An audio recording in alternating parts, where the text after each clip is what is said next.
जय श्री राम मेरे प्यारे हिंदू भाइयों। सबसे बड़ा मजाक आपको मैं बता रहा हूँ। जिनके 2 बच्चे हैं वह तो टैक्स देते हैं, लेकिन जिसके 10-10 बच्चे हैं वह सब्सिडी लेते हैं। इससे बड़ा मजाक क्या हो सकता है। हो सकता है मेरी बात आपको पसंद ना आए, लेकिन ये विचार करने वाली बात है। देश में जीएसटी का तो आपको विरोध दिखाई देता है, लेकिन जनसंख्या का विरोध करता हुआ कोई दिखाई नहीं देता। ये मजाक नहीं है तो और क्या है। विचार करिए कि भारत इतना गरीब देश है कि जहां पर बुलेट ट्रेन की जरूरत नहीं है, ऐसा लोग कहते हैं, लेकिन भारत उतना अमीर देश है कि लाखों करोड़ों घुसपैठी है रोहिंग्या बांग्लादेशियों को पाल सकता है। ये कितना बड़ा मजाक हमारे साथ हो रहा है। मेरे भाई बहन, याद रखिए, तुम्हारे पास 40 करोड़ हैं, तुम्हारे पास धन संपत्ति है, लेकिन उनके पास 40 वोट हैं। याद रखना, जो सरकार बनती है ना, वो नोटों से नहीं बनती, धन से नहीं बनती, वह वोटों से बनती है। यदि नोटों से सरकार बनती ना, तो यह टाटा बिरला की सरकार होती। अब एक छोटा सा किस्सा आपको मैं सच किस्सा कहूँगा, जो सच्ची कहानी है वो कहूँगा, बिल्कुल सत्य घटना है, और आप गूगल कर लीजिएगा। अब सुन लीजिए मेरी थोड़ी सी और बात, गौर करिएगा। वीडियो को शेयर जरूर कर दिया करो मेरे भाइयों, जिससे कि ये जो मेरा एक संदेश होता है केवल हिंदू जागरण के लिए, वो मेरा संदेश सफल हो सके। तो कहानी कह रहा हूँ आपको, सच्ची घटना कह रहा हूँ। महाराष्ट्र के अमरावती जिले में एक गांव था पंचवटी नाम का, जहाँ पर सभी हिंदू बड़े प्रेम पूर्वक रहते थे, मस्ती के साथ, अपने आनंद के साथ रहते थे। वहाँ क्षत्रिय भी, ब्राह्मण भी आदि सभी मौज मस्ती से सभी हिंदू रहते थे। एक बार की बात है, वहाँ पर एक मुस्लिम अपनी 8 बच्चों को लेकर के उस सरपंच गांव के मुखिया के पास गया और उसने उस गांव में रहने की प्रार्थना की। एक चौकीदार ने उसका विरोध किया कि नहीं, इसको बसाने की जरूरत नहीं है, लेकिन हिंदू तो बहुत हृदय के भावुक होते हैं, दयालु होते हैं। अरे बोले कोई बात नहीं, अकेला है, रह लेगा, इसके 8 बच्चे हैं, परेशान है।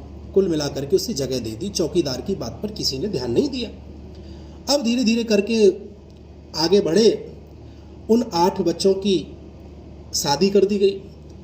अब जो मकान दिया गया था, छोटा सा मकान, वो जगह उसके लिए छोटी पड़ रही थी। उसने फिर जाके मुखिया के चरण पकड़े, हिंदुओं के पांव पकड़े, बोले भाई मेरे बच्चों की अब शादी हो गई है, रहने के लिए मेरे लिए जगह कम है।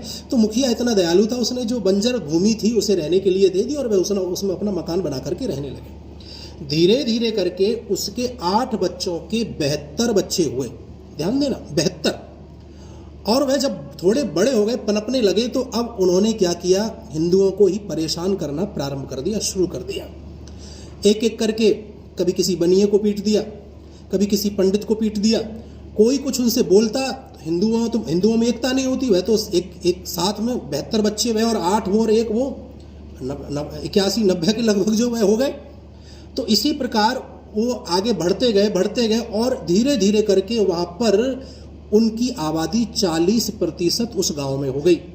मंदिर को तोड़ दिया गया, मस्जिद बना दी गई। कुछ हिंदुओं ने विरोध किया तो उनके साथ मारपीट हुई, और कोई हिंदू उनके साथ, अन्य हिंदू साथ खड़ा नहीं हुआ। धीरे धीरे करके क्या हुआ कि वहाँ से हिंदुओं का पलायन होने लगा। मैं कहता रहता हूँ कि डरता तो यहाँ पर कोई और है, लेकिन पलायन हिंदुओं का होता है। कुल मिलाकर के बात ऐसी है मेरे भाई बहन, वहाँ से धीरे धीरे करके सारे हिंदू निकल गए। और जब सभी हिंदू वहाँ से छोड़ करके चले गए, तो आज आप गूगल करके देखिएगा, उसी गांव का नाम रहीमाबाद रख दिया गया, जिस गांव का नाम कभी पंचवटी होता था। अमरावती जिले की घटना है, महाराष्ट्र की ये घटना है। आप गूगल करके देखिए मेरे भाई बहन, आपको विचार करना होगा कि हम किस दिशा में जा रहे हैं। बंदर के सामने यदि पैसे और केले फेंके जाए ना, तो बंदर केले उठाएगा, पैसा नहीं उठाएगा। क्यों? क्योंकि बंदर जानता है, बंदर नहीं जानता कि इन पैसों से बहुत सारे केले खरीदे जा सकते हैं और खाए जा सकते हैं। ठीक उसी प्रकार आज भारत की जनता है, ये हिंदू हैं, ये निज स्वार्थ और निज हित के वजह से ये राष्ट्रीय सुरक्षा पर ध्यान नहीं देते, ये देश धर्म पर ध्यान नहीं देते। लेकिन मैं ऐसे हिंदुओं से कहना चाहता हूँ, ऐसे भारत की जनता से कहना चाहता हूँ कि जो आप निज स्वार्थ की पोटली अपने सर पर रखे हुए हो, जब देश नहीं रहेगा, देश सुरक्षित नहीं रहेगा, तो फिर इन निज स्वार्थों को लेकर के आप जाओगे तो जाओगे कहां? मैं आपसे पूछना चाहता हूं मेरे भाई बहन। भारत महान था, वीरों की खान था, फिर भी मुगलों का गुलाम था। क्योंकि एक हिंदू राजा निजी विरोध के कारण दूसरे हिंदू राजा से दूर खड़ा था और मुगलों का साथ देने को अड़ा था। परिस्थिति आज भी वही है, कुछ भिन्न नहीं हुआ है, परिस्थिति में कुछ अलग नहीं हुआ है। आप ये सोचें, आज मोदी हिंदुत्व के लिए खड़ा हुआ है, लेकिन आज जो हिंदू है वही मोदी को मिटाने के लिए खड़ा हुआ है। जरा विचार करिए, जिम्मेदार कौन है, क्या होने वाला है? बहुत ही गौर करने वाली बात है मेरे भाई बहन। खड़े हो जाइए, एकजुट हो जाइए। देश धर्म से बढ़कर के और कुछ भी हमारा स्वार्थ नहीं होना चाहिए मेरे भाई बहन।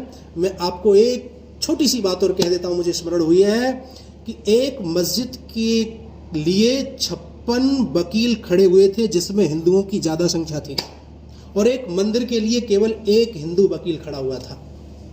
अब आपको विचार करना है मेरे भाई बहन, मैं हिंदुस्तानी हूं, मेरा कोई किसी से ऐसा कुछ दुर्भाव नहीं है, लेकिन मैं इस देश को हिंदू राष्ट्र बनाना चाहता हूं। मैं नहीं, मैं अर्थात मेरे हिंदू भाइयों की आवाज़, मैं हिंदू भाइयों की आवाज़ हूं, मैं अपने धर्म की आवाज़ हूं, क्योंकि मुझे ये गद्दी दी गई है।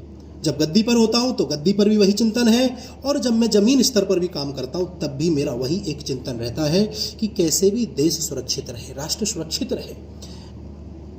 क्या पूरे विश्व में एक हिंदू राष्ट्र नहीं बन सकता है?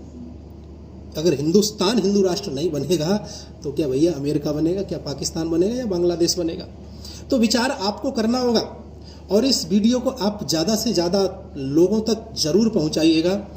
मेरी बातें हो सकता है आपको पसंद ना आए, लेकिन विचार करने योग्य जरूर हैं। विचार कर लीजिएगा कि मैं क्या निज स्वार्थ के लिए कुछ बात कह रहा हूँ। ऐसा कुछ नहीं है, आप सब समझते हैं, सब समझदार हैं मेरे भाई बहन। बहुत बहुत आपका हृदय से मैं धन्यवाद करता हूं जो आप मुझे इतना प्रेम से सुनते हो। लेकिन निवेदन मेरा आपसे इतना ही है कि आप भी इस देश के लिए थोड़ा बहुत समय निकालिएगा। आपका बहुत बहुत धन्यवाद। जय श्री कृष्ण, जय श्री राम।